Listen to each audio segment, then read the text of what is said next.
सुरुवात किचन मध्ये तुमचं खूप मनापासून स्वागत आहे। साऊथ इंडियन नारळाची चटणी तुम्ही पाहू शकता। खूप छान टेस्टी अशी ही डिश आहे।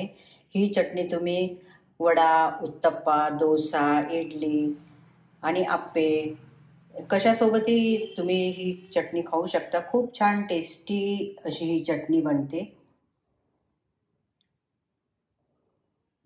एक नारळ घेतलं आणि ते फोडल्यानंतर याचे असे छोटे छोटे एक वाटीवर बारीक तुकडे करून घेतलेले आहे।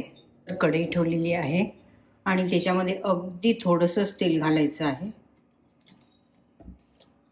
आणि त्याच्यामध्ये हे 2 चमचे शेंगदाणे घेतलेले आहे। हे शेंगदाणे आपल्याला भाजून घ्यायचे आहे। शेंगदाणे झाले आहे 1 मिनिट भाजून आता हे भाजत आलेले आहे। तर याच्यामध्ये 2 चमचे मी डाळवा घालत आहे आणि ह्याला सुद्धा आपण भाजून घ्यायचं आहे त्यासोबत थोडंसं।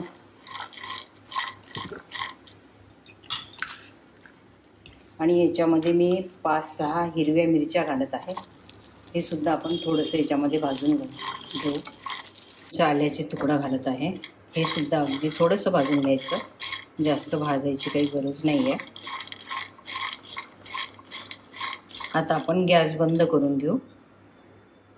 पॉट घेतलेला आहे आणि हे खोबरं जे आपण 1 वाटीवर बारीक तुकडे करून घेतले होते ते नारळाचे तुकडे आपण याच्यामध्ये घालून घेऊ।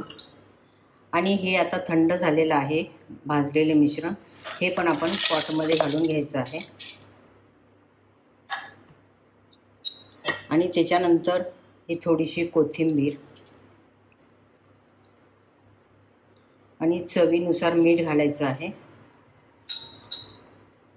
आणि तुम्हाला जर याच्यात हवं असेल तर दही सुद्धा घालू शकता। आणि हे फिरवण्यासाठी मी थोडंसं पाणी घालत आहे।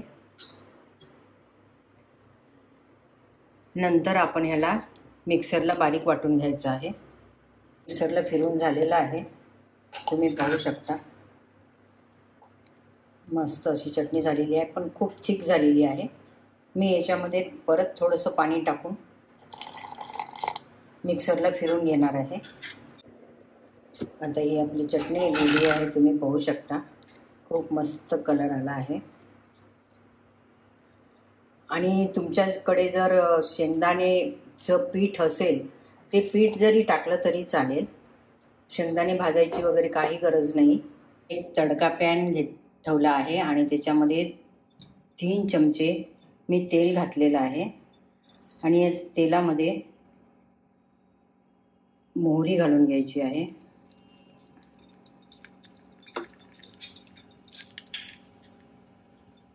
आणि त्याच्यामध्ये 1 पाव चमचा जिरे घालून घ्यायचे आहे आणि त्याच्यामध्ये हे 2 लाल मिरच्या आणि कढीपत्त्याचे काही पानं घेतले आहे हे घालून घ्यायचे। मी एका दुसऱ्या भांड्यामध्ये काढून घेतली आहे, त्याच्यामध्ये हा तडका टाकून घ्यायचा। मस्त असा तडका झालेला आहे।